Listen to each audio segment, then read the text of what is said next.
is my honor to invite Dennis Whitaker to lead the Pledge of Allegiance. Dennis. Mayor, I'm very honored and grateful to be here. Would everyone please stand for the Pledge of Allegiance? I pledge allegiance to the flag of the United States of America and to the republic for which it stands, one nation, under God, indivisible, with liberty and justice for all. Thank you. Will you all please be seated? Thank you. Thank you. I invite Dennis to lead the pledge because I would like to honor all the people who put themselves in harm's way to protect all of us, the firemen, the policemen, the emergency responders, and even nurses, doctors, and teachers and public servants. A lot of them put themselves on, sacrifice their lives to serve us. I thank all of them. And I'm honored to serve alongside a dedicated and passionate city council. And I think we have Council Member Kitty Moore here today. Oh, Vice Mayor Kitty Moore here today. And Council Member Sheila Mohan. I think Council Member Ray is out of town. And Council Member Fruin didn't join us yet. And I would like to acknowledge the dedicated individuals who serve across the city boards and even federal positions. So Margaret Abikoga, County Supervisor. And we are honored that she got elected last year. Sergio Lopez, Mayor of City Campbell. Thank you for coming. Nisha Flagger, Los Altos Mayor, Vice Mayor. Thank you. George Tyson, Los Altos Hills. Thank you for coming. Maria Risto, Los Gatos. Thank you. Vicky Wiener, Vice Mayor Palo Alto. Vicky Winker, sorry. Tina Walia, Saratoga Council Member. Thank you. Yan Zhao, Council Member of Saratoga.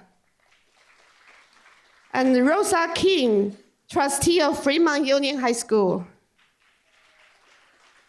And I think Naomi, also from Fremont Union High School. Oh, Abikoga is here. Hi, thank you. And Tom Pike, representing Rocana from the Congress District. And Victoria Lowe, representing Patrick Aaron's Assembly District. And Pat Carpio Aguilar, Fremont Union High. New trustee, welcome. And we have Morelli from Sunnyvale City. And Patrick Crook, former Cupertino mayor, also representing the sanitary district. Hi, thank you.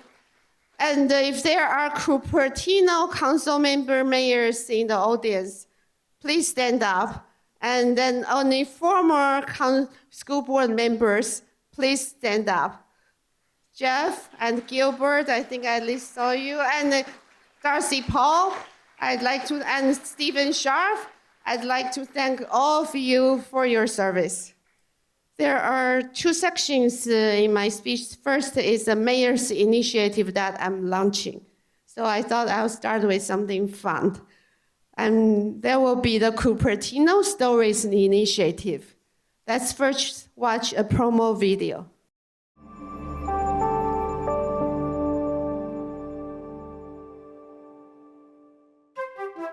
Cupertino, a once sleepy valley of sprawling orchards that grew to be the epicenter of our technological world. A community shaped by the people who live, work, and dream here, where every street, every school, every park has a story. And now you can help tell these stories for generations to come. Mayor Liang Chao introduces Cupertino Stories, a one-of-a-kind storytelling platform where we collect and share the stories of our people, past and present. Using today's leading technology and powered by a partnership with the Cupertino Library Foundation and Cupertino Historical Society, Cupertino Stories weaves each of your individual stories into a collective story. Whether you grew up here, built a business, taught a class, or simply helped a neighbor, you are a part of Cupertino's legacy. Mayor Chao invites you to celebrate that legacy at cupertinostories.org. That awesome video was created on the Cupertino TV productions team, helped create the script based on what I described to them, and then the awesome Cupertino video team just turned the text description into a visual story. Isn't that awesome? Let's give them a round of applause for this great job. So the idea is, I feel like whenever we talk about history in Cupertino, it's about a building 120, 200 years ago and people who lived there. But I feel like we are creating history every day, and we are losing them also every day with people passing. And there are a lot of memories still living in people's mind. If we don't capture them, they would all be lost.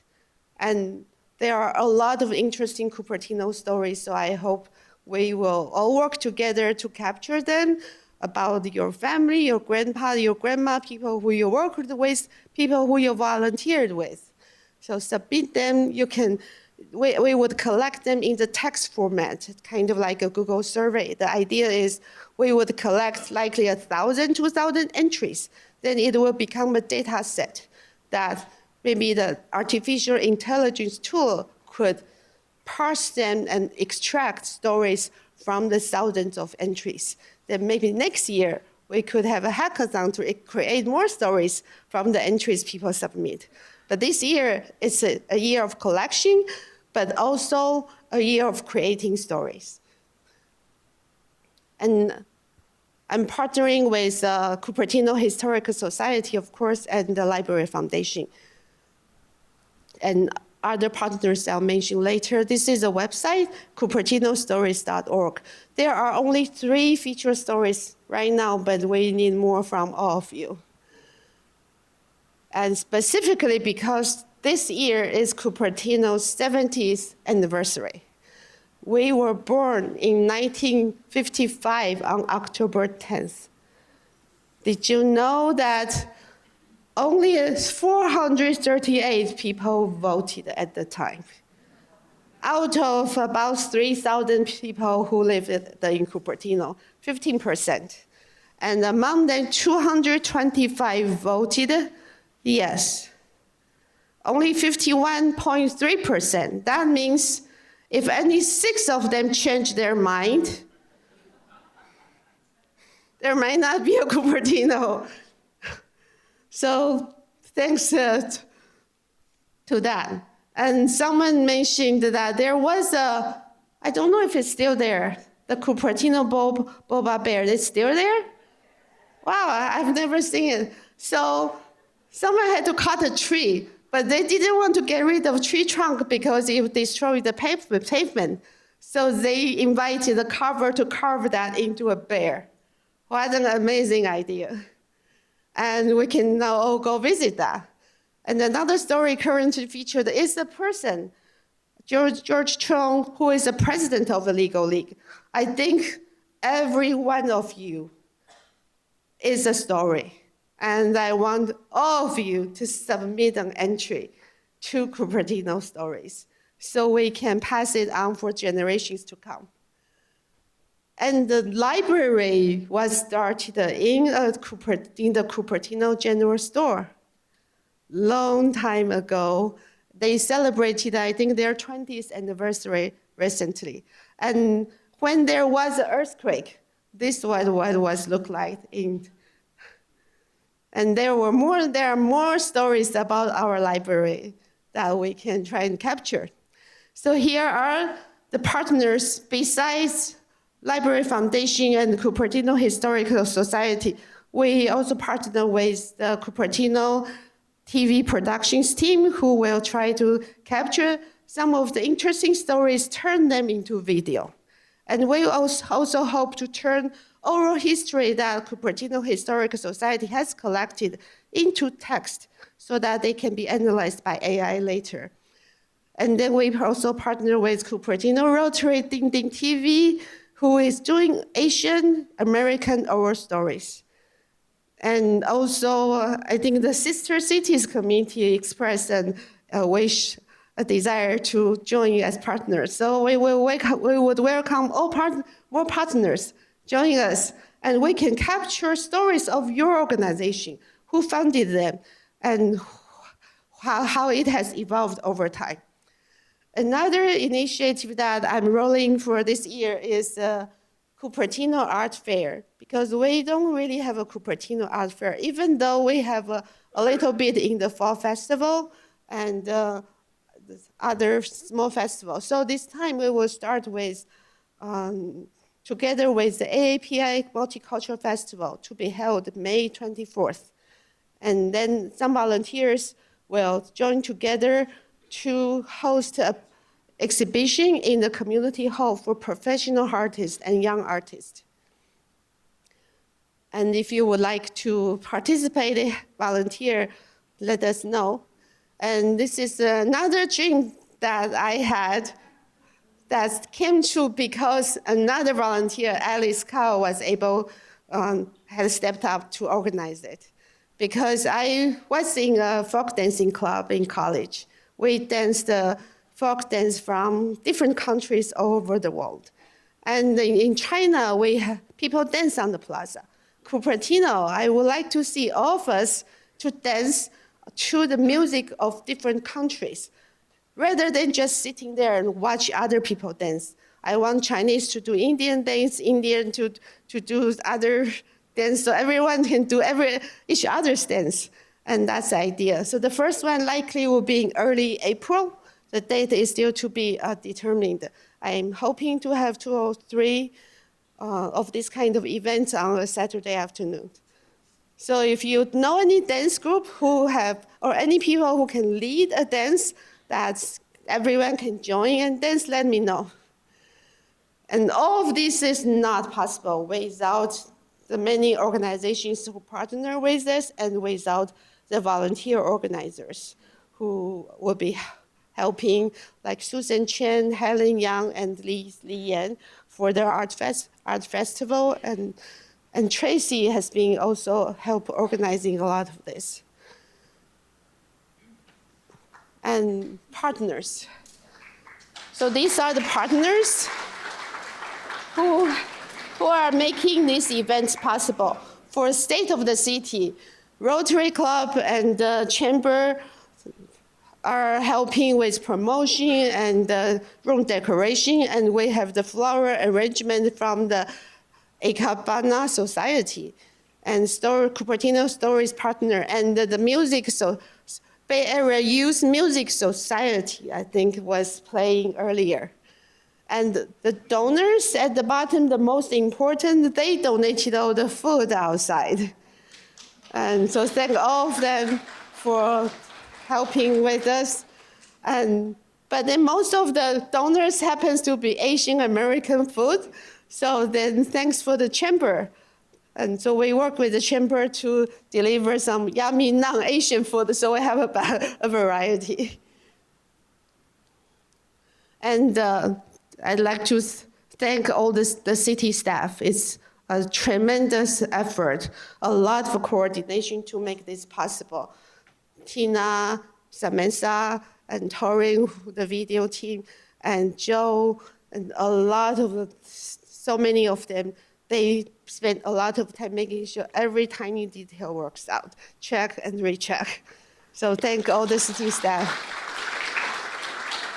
And also this time, without the coordination of Tracy, I would not be able to have time to work with so many different organizations. So Tracy is the contact person coordinating between partners and the city staff and me. So thank you, Tracy. So I was elected in 2016 to the school board first, and then elected to the city council on 2018. This is the 7th year serving on Cupertino Council. I am an engineer, so I think this 7 year, it's really great that it took me 6 years to really find out how to serve on the community. So this year is really a good time for me to finally serve the city and then be able to connect with so many people to create this mayor's initiative. I was originally from Taiwan, and I went to Princeton to study PhD for computer science. But in between, I also I taught at Iowa State University. And then I lived in Germany for 2 years, working for the Technical University of Munich. Then we moved to the Silicon Valley. So you're not seeing something that typical politicians do. They read teleprompters for their speech. They have a written script. I feel like I'm still doing it like a college professor. I read my slides and then I talk using the slides. I don't have a written script. Everything is in my head. So, and then I took an unexpected turn from STEM to politics. And that was Princeton. We actually ate dinner in this kind of hallway that's autopilot pattern. And we actually lived in that kind of dorm that has a building that's from a few hundred years old with very thick stone wall. So it was a fun experience. And since I liked math, I went into the very large integrated circuit design, writing software program for hardware design. This was a machine that we built in my group at Cadence. So I'm writing software to compile hardware circuits into this kind of machine so they can run with a few hundred processors so they can be emulated faster. And right now I'm writing software to help accelerate the design of printed circuit board. The actual product looks like that, but we visualize it. So a lot of times I stare at this colorful circuits for my work. But as a problem solver, I find out that what attracts me is problems that doesn't have an obvious solution. I think we have a lot of that in politics. That attracts me. And democracy also, I find out it's important that democracy is a government for the people, by the people, and of the people. We find out in Cupertino, even though we feel we are pretty, everyone is pretty well off, but there is actually a kind of a divide, a class divide. Some people that's considered more elite have more access to a lot of city resources, while other people don't.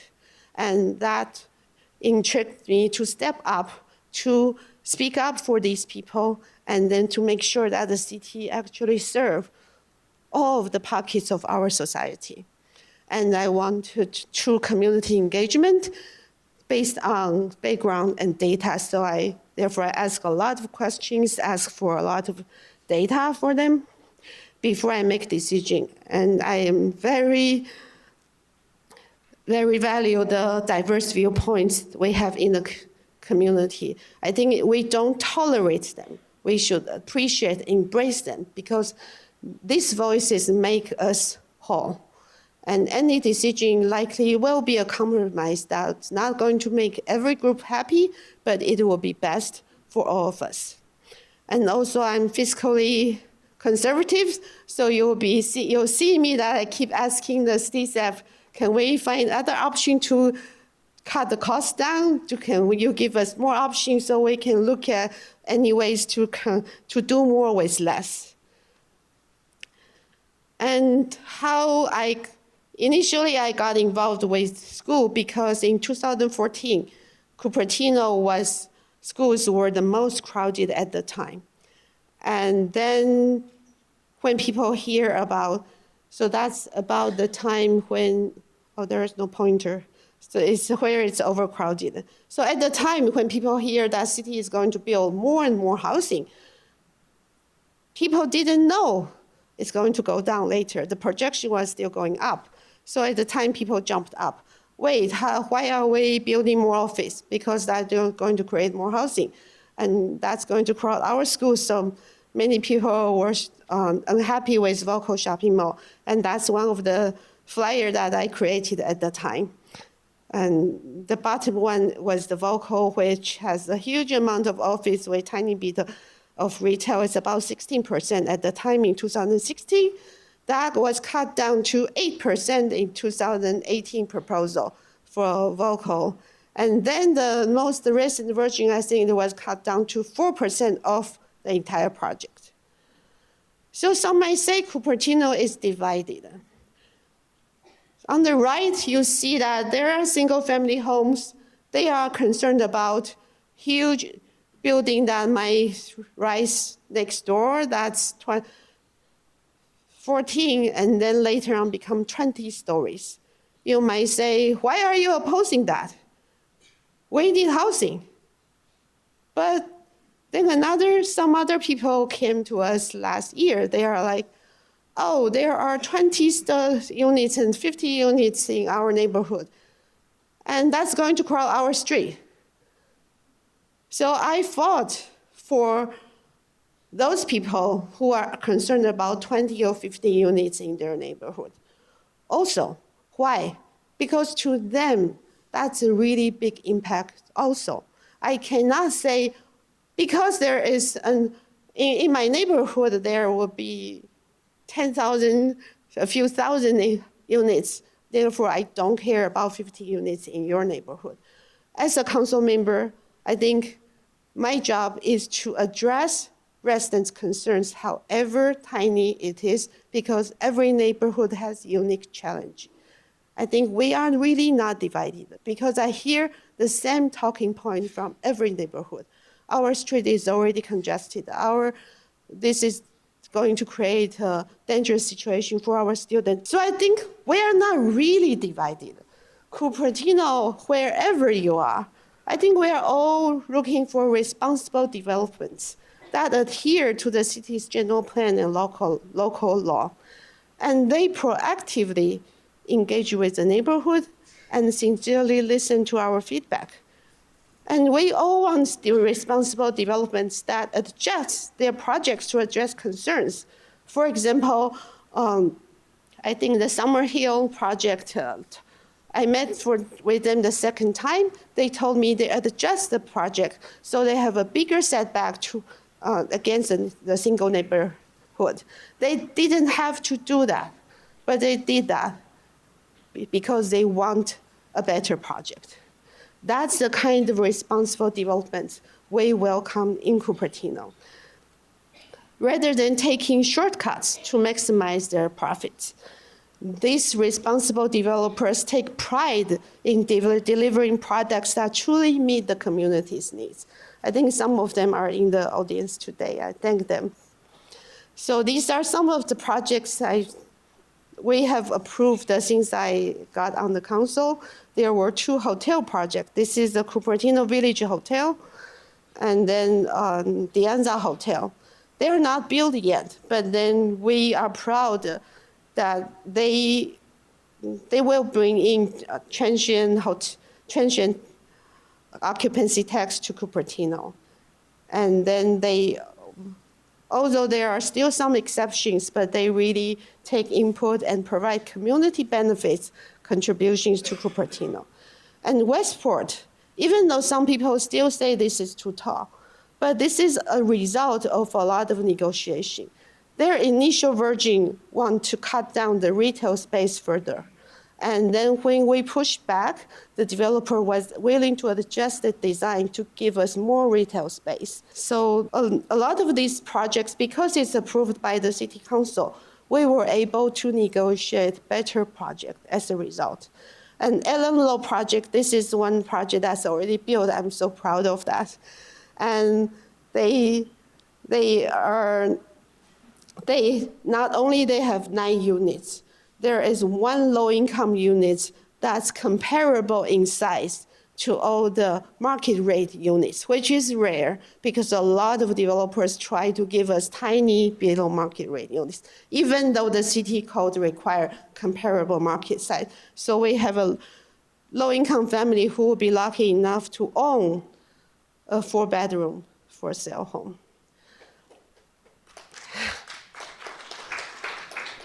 And another is not built yet, it's on Foothill, it's Canyon Crossing.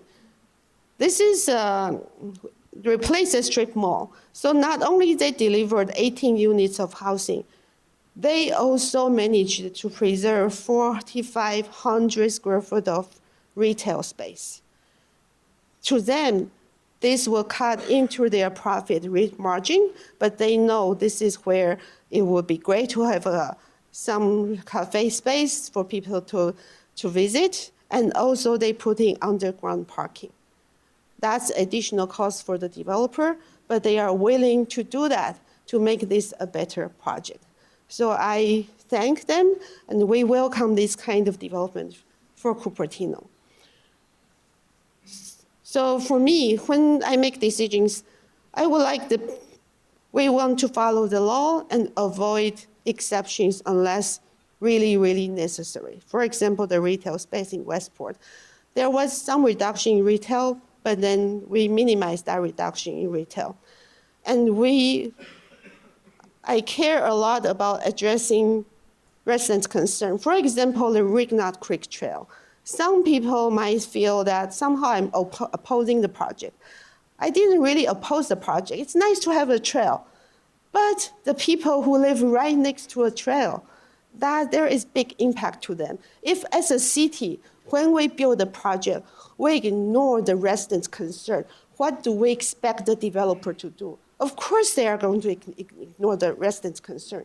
So the city will slow down and we find out how we can mitigate their concern.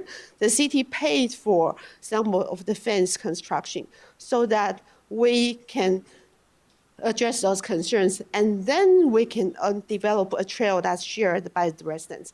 We did not go for the high-cost, multi-use bike trail. It's a dirt road right now, but it's good enough for biking and walking. And then the city staff was able to put in fence along the trail to make it safer also. So that's a good compromise. So this means when you address residents' concerns, you do need to invest city's dollars to address them, but we have to do that. If we don't set an example by the city, we cannot expect developers to also do the same. Aim to increase benefits to the community and save costs whenever possible. One example is the McLaren Community Garden. When I got on the council, it was a $5 million project. The council at the time asked the staff, can we cut the cost down? The staff was able to cut to $3 million, reduce the scope, and found a cheaper way to deal with the golfer problem. And eventually, we even were able to build a satellite garden at the Wilson Park at a reduced cost. But at the same time, I also like to invest in gaps in services. For example, Cupertino VRO, now it's called Silicon Valley Hopper. Throughout the pandemic, I think the entire council from 2019 on have unanimously supported this project, even though it's a big subsidy for the city. Every ride, I think we subsidize about $12 a person, but the rider only pays $4. And during the COVID, each car can take only 1 passenger. But at the time, for many people, that's essential service to them. So we supported in paying to that subsidy to serve the residents. And then another thing that I would like to address, but we haven't yet, is seniors who are aging in place in Cupertino. They couldn't afford the high-cost senior housing. How do we address their challenge? There are a lot of upcoming challenges for Cupertino. But first, I will talk about what I'm doing now this year as a mayor. If you look at the council report at the end of every council meeting, I will put The first section, I actually put in a lot of the mayor's initiative part, event announcements or monthly chat there. So please check it out. The monthly chat is second Monday at 5 p.m. And I am planning to rotate to different cafes, restaurants, or even businesses who can host us. And then we've been in Holder's Country Inn and an Indian restaurant in Avachi Biryani, who donated a chai tea and some dessert. And in March, the 10th of March, we will be in Duan Chunzhen House, which is right next to the Marina shopping mall. So I welcome any suggestion for businesses or restaurants who would host us. And in December, I had a virtual chat with Mayor. So if anyone would like to host a virtual chat, I'm happy to do that. And also this year, I'm making a more concerted effort with proclamations at the City Council meeting to recognize organizations who have contributed to Cupertino consistently and continuously. For example, in January, we recognize the Kids Fun Festival's organizer, Taiwanese Culture and Sports Association, since they have been hosting that event in Memorial Park since 2010 without any city support at the time. And then Xinxin Educational Foundation, they have been providing charitable opportunity to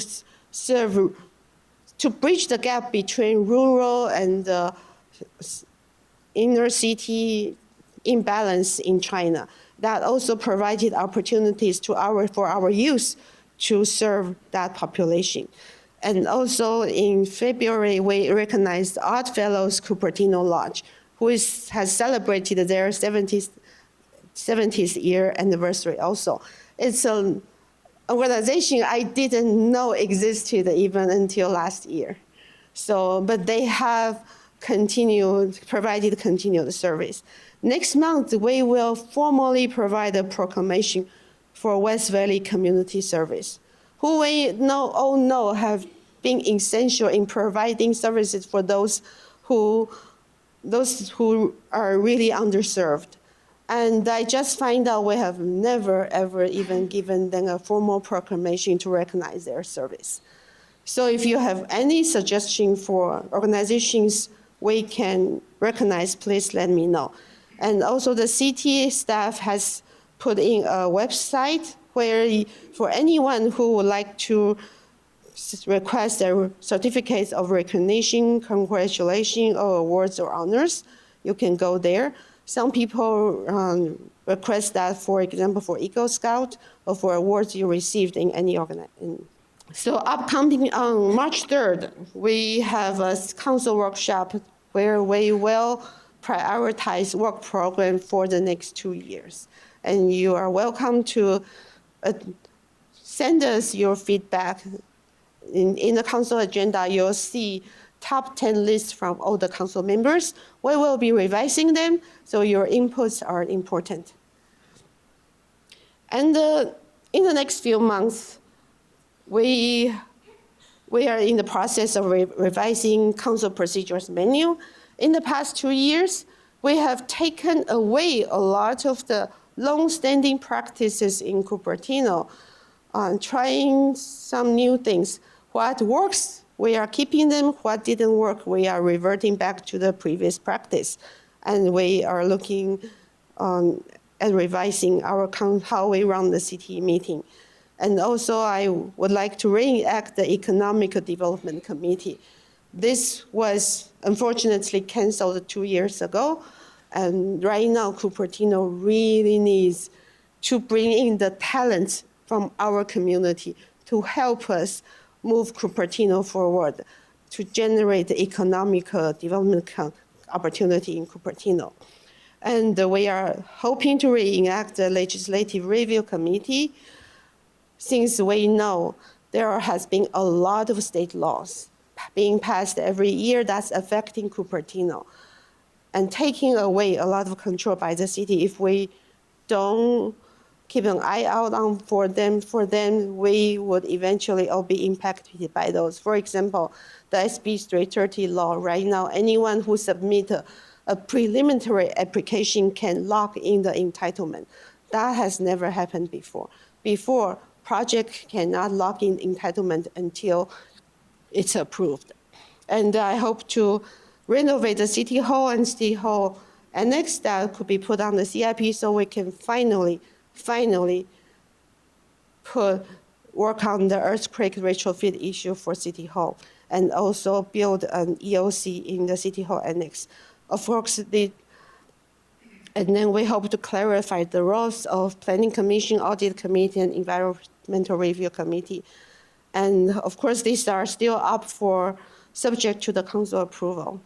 We are losing the heart of the city to townhomes. What do you know? The development being proposed for the Pizza Hut Staples site is all townhomes. The development being proposed for the United Furniture site across from Valco is all townhomes. And the development proposed for the site next to Panera is all townhomes. There's another one being considered to convert the office area into townhomes.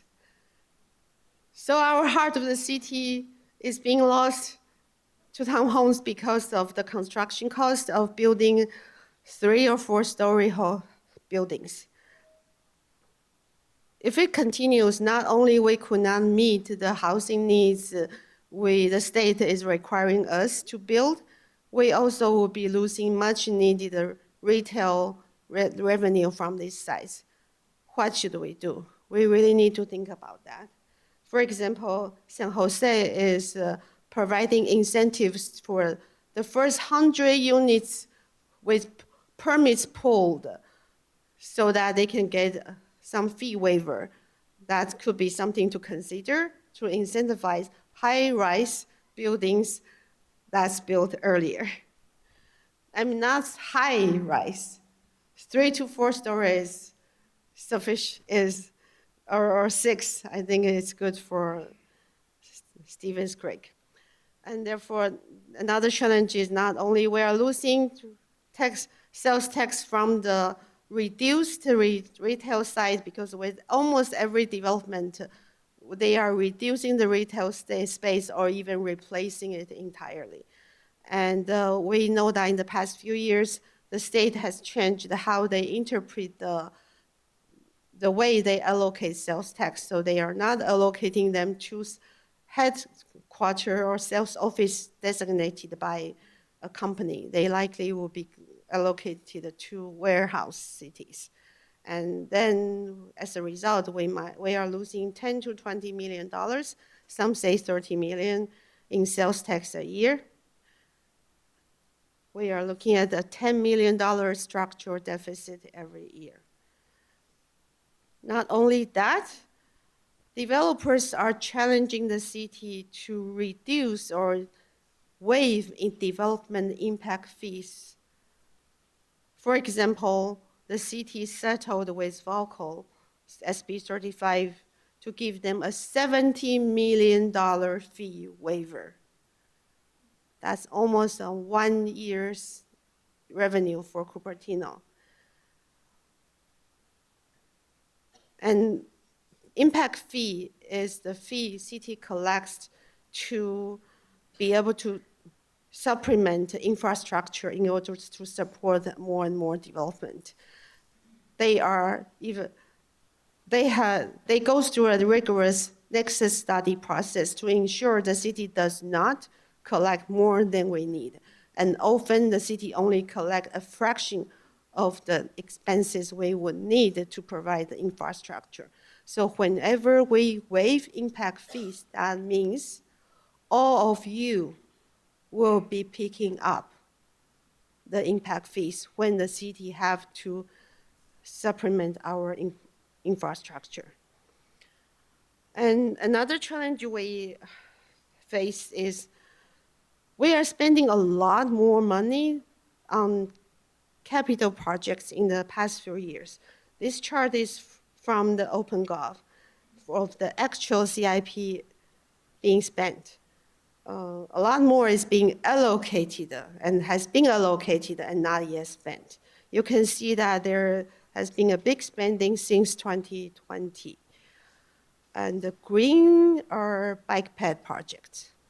So we do want bike path to be safer, but then do you want to reduce services in order to do more capital projects? It's always good to do this and that ABC project. But do you want to have less hours in senior center, less hours in Quinlan Center, no 4th of July fireworks, so that we have a lot more capital projects? There is give and take because the city has a limited amount of resource. So that's another challenge we are facing is CIP project, whenever they were put for council approval for funding, each year, the council only see one paragraph description of the project that might be costing $3 million, $5 million, even $10 million.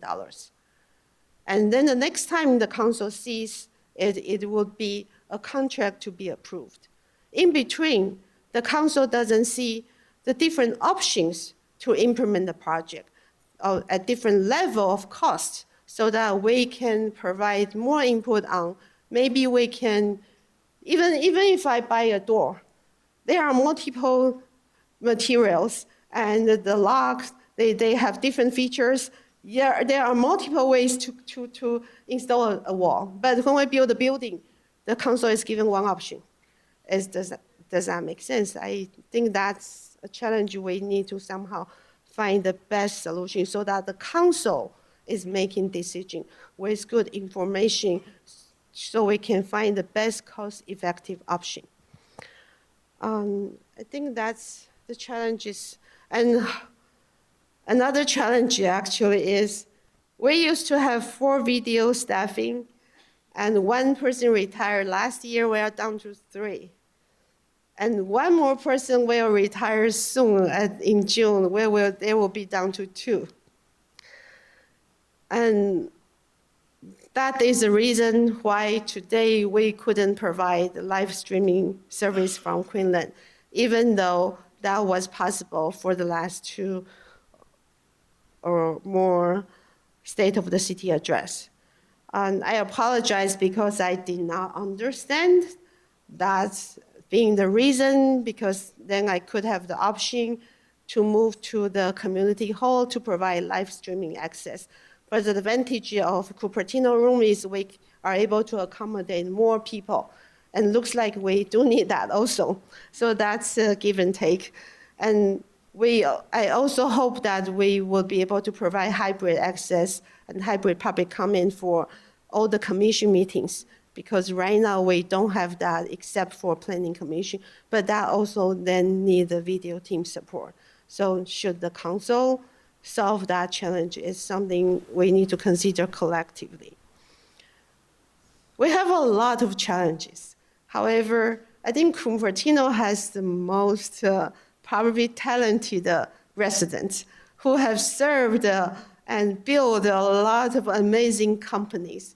And they are retired, a lot of them. So I hope all of you can help the city and reach out to us, help us build a Cupertino with a lot of this probably could be solved with technology and just a better process. We are small but mighty, so help us build a better Cupertino. Thank you for allowing me to serve you. Next, I would like to introduce and welcome Captain Neil Valenzuela from the county sheriff to speak. Thank you. Thank you, Mayor. Good evening, everyone. Captain Neil Valenzuela in charge of patrol services for the city of Cupertino. First of all, I'd like to apologize, but Sheriff Johnson could not be with us. He had a conflict and could not attend. But in the audience, we have Assistant Sheriff Adam Oberdorfer, who oversees our enforcement division. Lieutenant Sean Flores, who is my Assistant Division Commander. Thank you. And 2 of our watch commanders, Lieutenant Brett Moore and Lieutenant Vega in the back.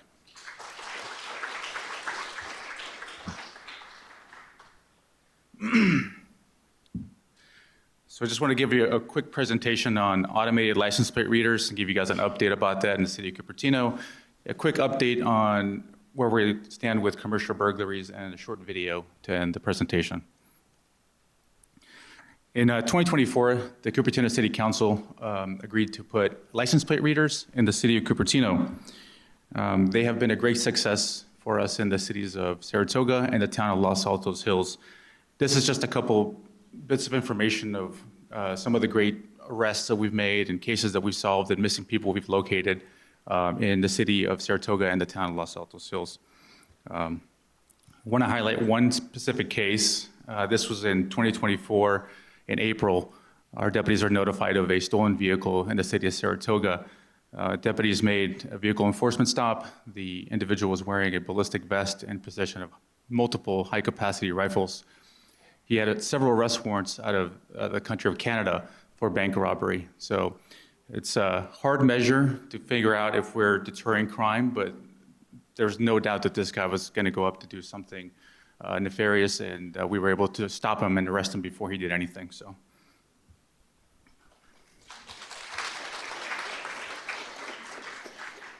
Additionally, I want to highlight our high-impact team, which has been working very hard to prevent, arrest, and investigate retail crime in the city of Cupertino. Over the year, we have seen a good drop in commercial burglary, which I think is a testament to the high-impact team. They're getting the word out, and our public information officers doing a great job of putting out that information that retail crime is not a thing that Cupertino is going to tolerate, and we will arrest you and we will prosecute for retail crime in this city. Lastly, I'd like to close with a little video highlighting the men and women of West Valley Patrol and their commitment to our community.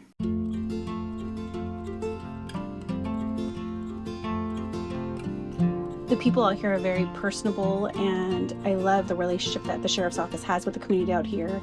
They're very positive, and it feels like we're welcome. Cupertino is a city in which I grew up. I went to high school here. So I still see people that I know from before I did this job. And I feel like I can really make a positive impact on that community, which makes this job all the more rewarding to do. I still enjoy putting my uniform on every day, and I still feel that I'm doing something good to help my community. We have just really good, outstanding conversations. It's not just that we're dealing with a crime or we're dealing with a problem. We get people asking us questions about the Sheriff's Office and about what's going on in the West Valley, and we get to have that conversation as a member of their community and not just somebody who's showing up and taking a report and leaving. There are many reasons why I wanted to get into law enforcement. One of the biggest things I wanted to do is get back to the community in which I live. We get the opportunity to meet people at their best moments, and we get the opportunity to meet people at their worst moments. Some days we're out here and we get to be a parent, we get to be a teacher. We also need to enforce the law. People call us when they need our help, and so through my life experiences and school and trying to provide that service to the community, I think we have the opportunity to get back the most. When I'm covering Saratoga, I just feel like it's mine. I want to make sure that all borders on all sides are protected. I want to make sure that the community within there knows that I'm there. You know, if their Ring doorbell cameras are there, I want them to see my patrol car driving by every night. When I work in Cupertino, nothing changes from when I'm working in Saratoga. Now I'm their Cupertino deputy. When I go work Los Altos Hills, again, nothing has changed. The Los Altos Hills deputy is here. I like being a sense of that community in a way that I feel like I'm part of that area, and that's why I consider it mine. When we deal with the community, it's as if us law enforcement are just like normal people with the families out here, and to show them that we are interested in keeping them safe and we're there for them. Days can be extremely hard. We get to see some of the hardest things that people have to see and deal with in society, but we also get to be there for some of the best moments in people's lives. It's nice when young kids come up and we give them stickers and they look up to you as like a superhero. And so I think for me, that kind of drives you every day to try to be the best version of yourself. There's a certain special type of relationship that one builds with their community, and especially that's nurtured and fostered when you're able to be a caretaker of that community. So much of what we do is simply just having a positive interaction with people. Maybe there's not even a crime, but simply a smile and a wave to let them know, hey, we're human too, and we're here as part of your community to help you.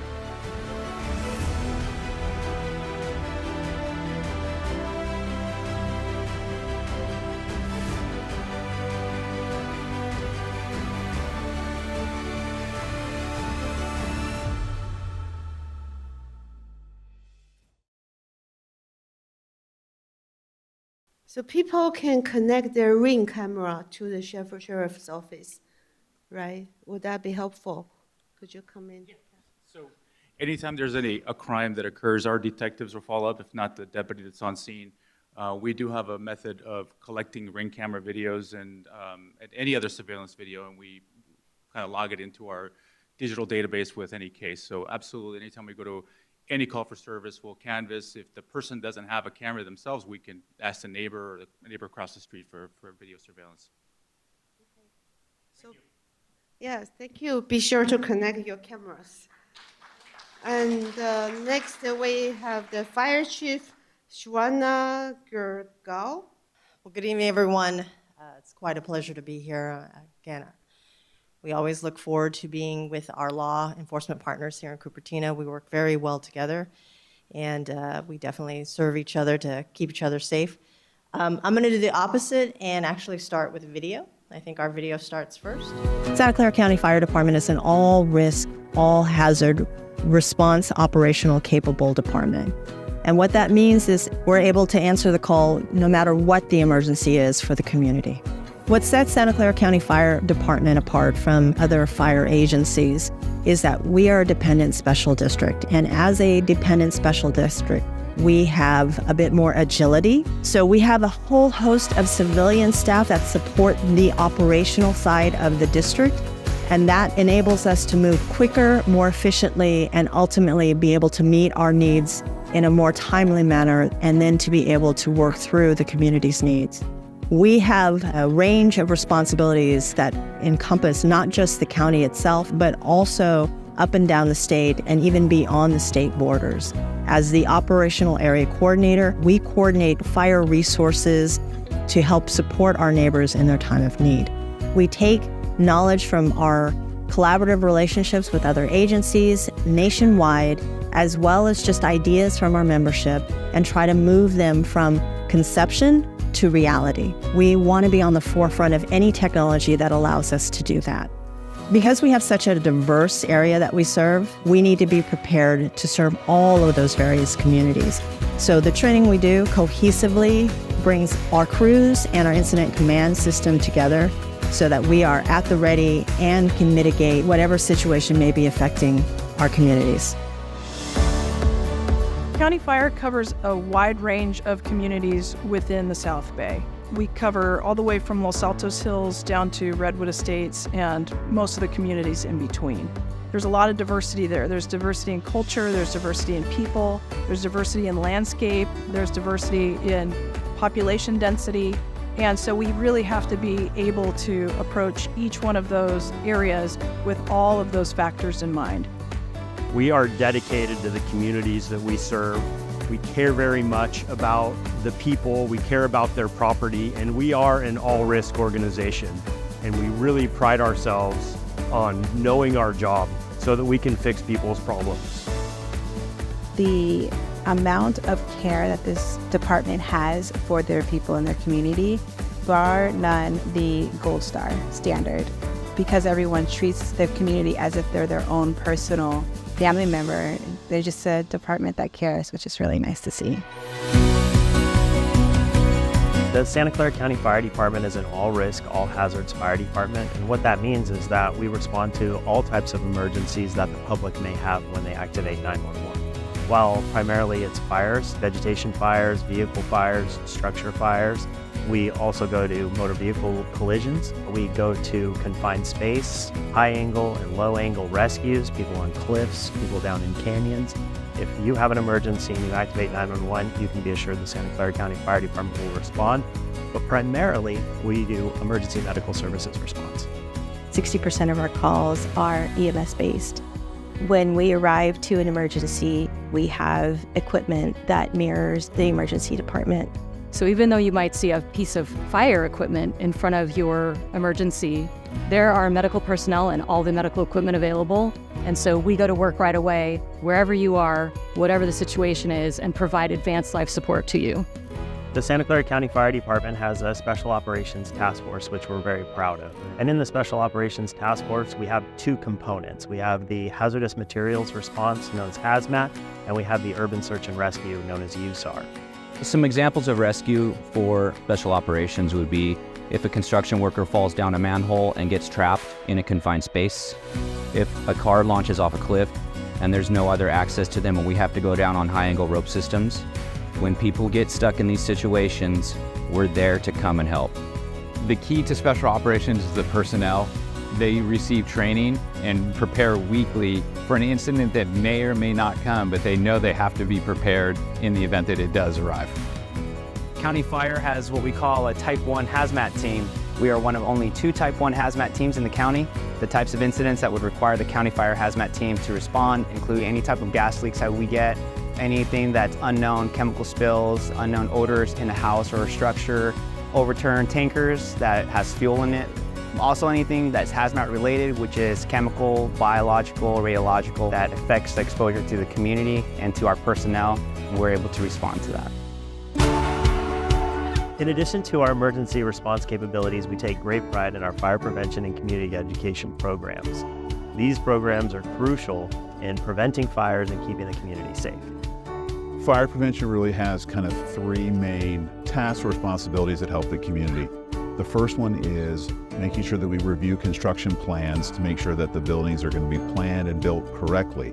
Secondly, our field staff follow up on those plans through the construction permitting process by doing inspections. And then lastly, over the lifetime of the building or the project, we do maintenance and upkeep inspections to make sure that the activities that now occur in those buildings and projects are up to code and that we have an opportunity to really educate people about not only the building, but their activities and how it can impact their fire safety in the buildings.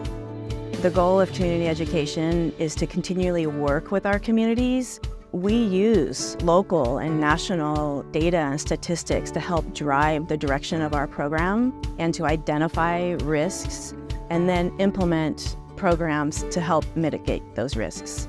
Our community outreach also includes participating in community events where we'll provide a resource table or a safety booth. And we interact quite a bit with our community members that attend special events, and we're able to provide really important safety information and then connect them with agencies and organizations within their community.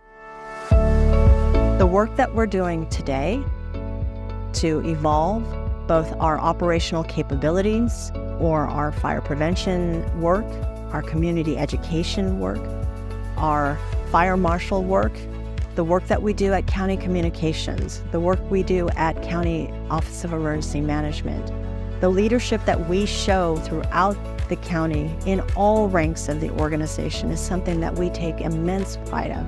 And for me as the fire chief, I'm incredibly proud of this organization and all of its members at all ranks and everything that we're doing to prepare our communities and be prepared ourselves to answer the call in the future.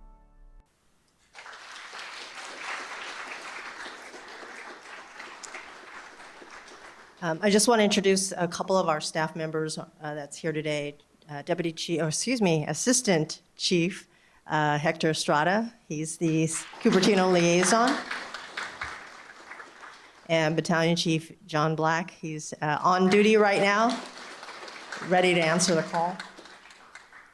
Some of the things that you saw in that video, from my perspective, is some recent projects that we were able to accomplish. Again, part of the benefit of Cupertino being in the district itself is we are your fire department. And so there was a new fire station that we unveiled up off of Highway 17. Again, procured, constructed, built by the staff in the district. We'll go through several of our stations and update those independently of whatever city, as long as they're in the district. That includes Saratoga, Montessorino, and Los Gatos, and then and Cupertino, of course. And then we have an ability to potentially, and when I say potentially, we found a headquarters space, and we're going to have an open house in April. I think it's April 9th, I want to say we landed on. And we'll invite all of the cities to come to the open house. So here in Cupertino, you got 3 stations. Cupertino Station, just down the street, has both Engine 71 and Truck 71. Down the way on the west side is Monte Vista Station, Engine 77. At the time, Captain Black and I both were at that station for a number of years.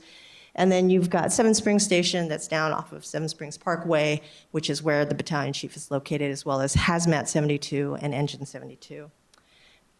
I think you all know your unique hazards. You definitely have, as the mayor identified, a pretty dense urban population within Cupertino itself, and then on the outskirts of it, you have this wildland-urban interface, narrow roads, one way in, one way out for certain neighborhoods. And you've obviously got high rises and, of course, tech, the movers and shakers of the world here in Cupertino. So here's just your incident snapshot of Cupertino proper, broken out by station response. So the busiest station is your downtown, if you will, your downtown station, Cupertino, with 2,282 for the year. Monte Vista's closely behind it, and then Seven Springs Station, again, sort of in this bedroom community, less busy compared to the rest. So some of the events that we have coming up is the adult safety event on May 14th. All of these events can be found on Santa Clara County Fire Department's website. Safe Sitter on June 16th. We have a CERT Academy scheduled later on in the year, October 7th. If you want to request a program, again, you can just go right to our website under our community education page and request a service or a program there. And again, we'll just know that if you go to our website, we have a plethora of information there. So the thing that I really want to highlight today is both Genesis, which is a platform for protective action awareness that we work with our law enforcement partners on. We do not have the authority to create an evacuation order. They do. But we work in unified command with the law enforcement partners to keep our communities aware, move them if we need to move them, or let them be notified of something that might be going on near them. So alertscc.org is something that we encourage every community member to sign up for. You can see it there in the information. And again, City of Cupertino has this PowerPoint if you need that information. But specifically, Genesis is the key piece for us. We were earlier adopters of what it used to be called Zone Haven. It's now called Genesis. But it's one of the platforms that we worked with our law enforcement partners to decide and determine how best to divide up the community so that they, within the zones, had a natural, if you will, break between either cities, or maybe there's a creek or some other topographical characteristic that would be helpful for people to know where they're at. So again, if you visit the website, you can go to Genesis Aware, and if there's a citizen site, and you can type in your address, and what we encourage you to know is know your zone. And the reason why is by knowing your zone, when you get that alert, if you get that alert SCC, and I say if because it would predicate some sort of emergency, you can then recognize whether or not that's your zone before needed, rather than scrambling to find it, when you get the alert. This is an example of an evacuation order that happened in the Palisades Fire. This is Los Angeles. So a couple of things that you'll see later on is, for us as leaders throughout the state, I am the Region 2 coordinator from the Oregon border all the way down to Monterey County. So on January 7th, I got a phone call from Sacramento that said, get on the horn, we've got a situation down in Los Angeles. So Los Angeles and Los Angeles County used Genesis, this product, to basically notify their community as fast as they could that there was a fast-moving fire happening in their community. Oops. Sorry. So before I leave the Genesis piece, I just want you all to know that, awareness is key. And so there are platforms and applications out there that we have within the county. Again, Alert SCC, Genesis Aware. We do WEO alerts, specifically California Highway Patrol frequently does WEO alerts for Silver Alert or Amber Alerts. So there's notification that we send out to the public to let them know or make them aware of something that's going on. So with this slide, this is about what's happening specifically in Cupertino. We did replace engine 77. That's over in Monte Vista Station. We have moved to be greener, so we're moving to hybrid trucks to help, again, do our part for environmental conservation. And then the Monte Vista Station, unfortunately, had a pretty significant leak. Again, not due to the rains per se, but some things that were exacerbated because of the rains, and we went quickly to work to try to mitigate that and get that station back in living orders for the crews.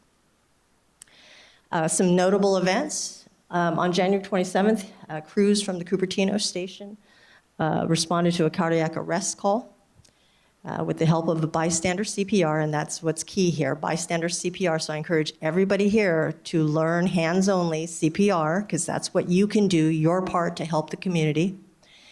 And by quick actions by our crew, the patient was resuscitated on scene and awake and transported to the hospital. So that is a save here in the city of Cupertino that we're proud of.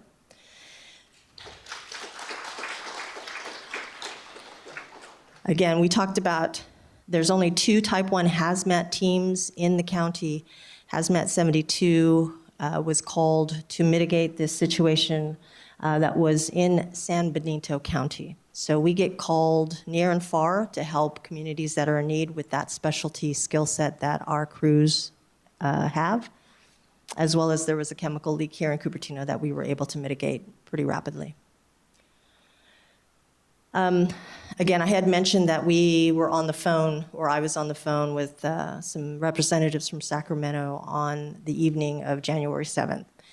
And this county alone sent out 3 strike teams. That is a total of 66 personnel. That's almost every single fire agency in the county was able to contribute and help the communities that were affected down there.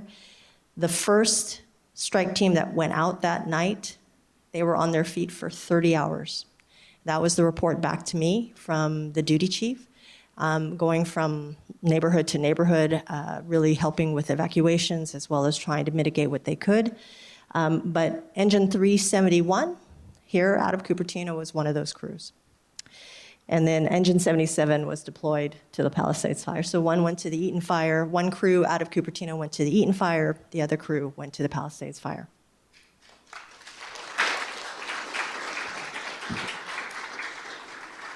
So again, take-home message, learn hands-only CPR. Make yourself aware or familiar with Genesis platform. Okay, thank you. Thank you, Fire Chief. I didn't know there's a lot of technology, high-tech in firefighting also. I think a question a lot of people have in mind is, do we have enough water in our fire hydrant here? Would you like to answer?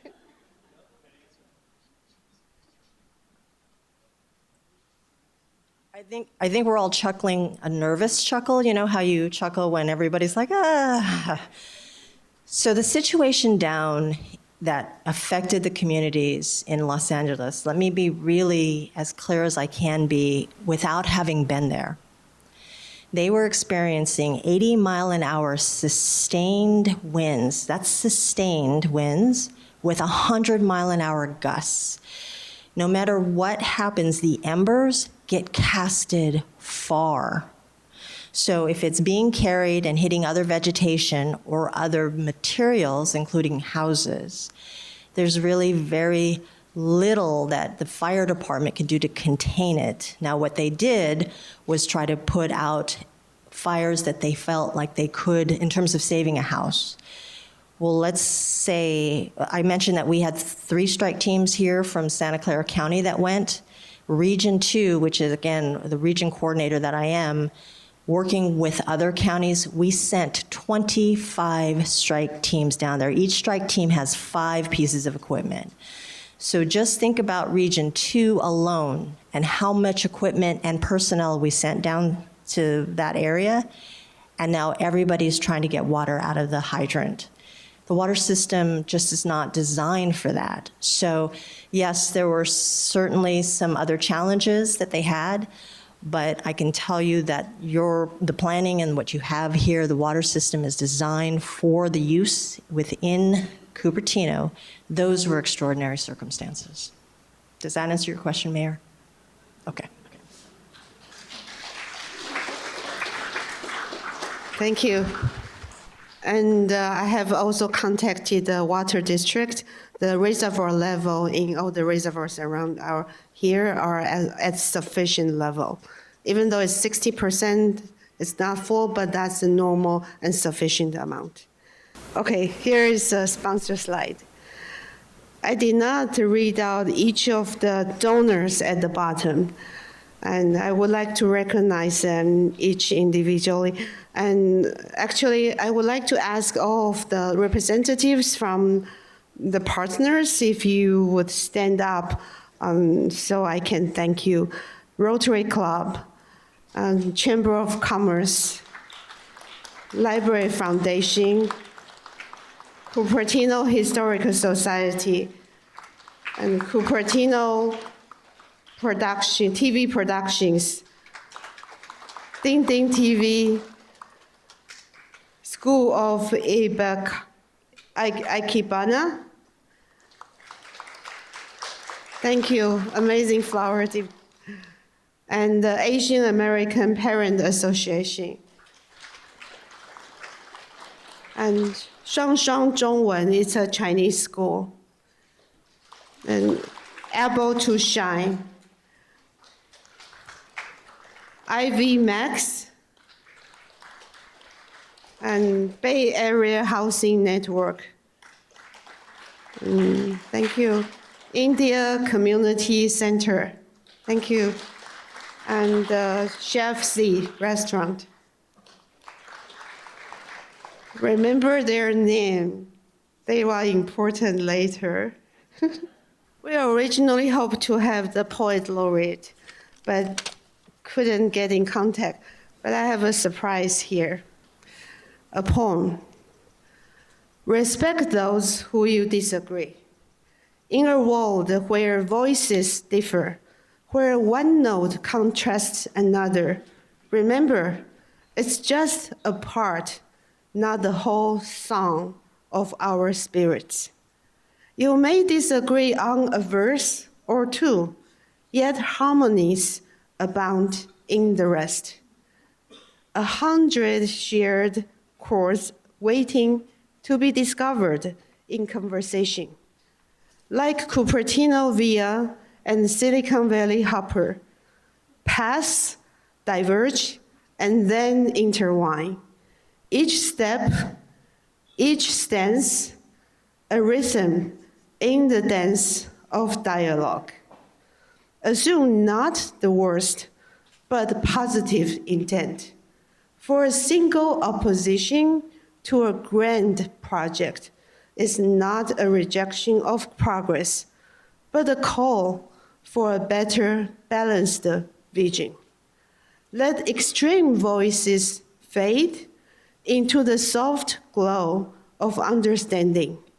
Each individual, a story untold. Each perspective, a treasure to behold.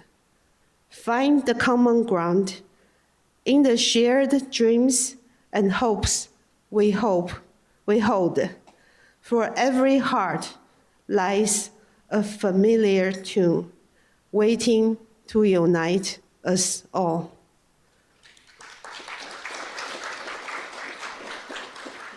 So this poem born out of the birthday wishes I had written for Cupertino. And these are the bullet points I had. Because I think I've said to many of you, even if we disagree on one project, likely there are 100 other issues we agree with on each other. Don't assume the worst about people, assume positive event. And let's not define each other by the most extreme voice in a group. That leads to stereotype, discrimination, and even hatred. So let's treat each other with respect and with an open mind and find something in common with everyone. So these are my 3 wishes for the 70th anniversary of Cupertino. Embrace those who are different, appreciate diverse viewpoints, and celebrate our common ground.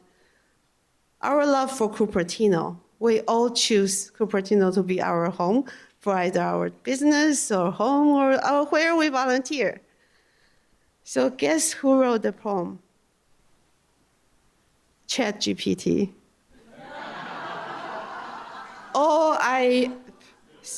An hour ago, I put the text in this slide to ChatGPT. It generated that poem. I changed 1 word. We might be all out of a job soon. And that's just the spirit that I base Cupertino stories on, that this year, I hope we use Cupertino stories to unite us all in with what brought us together. But at the same time, it's with a sad heart that there is a neighborhood in Cupertino where there is a flag hung on one private property with a message of genocide. It's unfortunate, but it's the freedom of speech that we all support in the United States. But I hope that we come together and think about we are united against hate, but we cannot resolve hatred with more hatred towards each other. The only way to resolve hatred is our love towards each other. So that's use more love with our neighbors, with everyone you encounter, and throughout this year for Cupertino so that we can build a more lovely community together. Okay, Scott Sotelo has 1 public comment. My name is Scott Sotelo, and I am in 5th grade at Lincoln Elementary School. It is an honor to be here tonight and meet the mayor of Cupertino. Let me begin by congratulating you on becoming the mayor of this great city. Several years ago, many members of this community, including you, school district board members Jerry Liu and Satish Madathil, my parents and I myself, fought a battle that I never expected to fight in my life, saving schools in Cupertino. I still remember delivering a speech to the school district board as a 5-year-old boy and begging them not to shut down on any schools in the district. Although we saved Lincoln, we cannot save all of them. However, the most important lesson we learned from this experience is that we will never stop fighting a battle until it is won.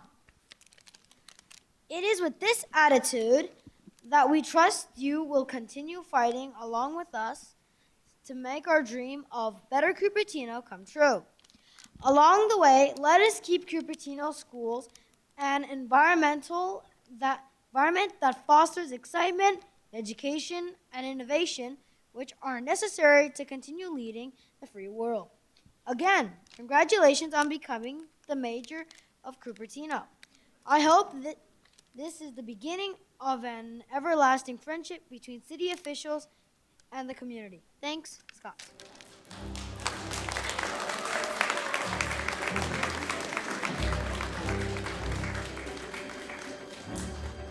Thank you, everyone. So remember to submit your stories to cupertinostories.org.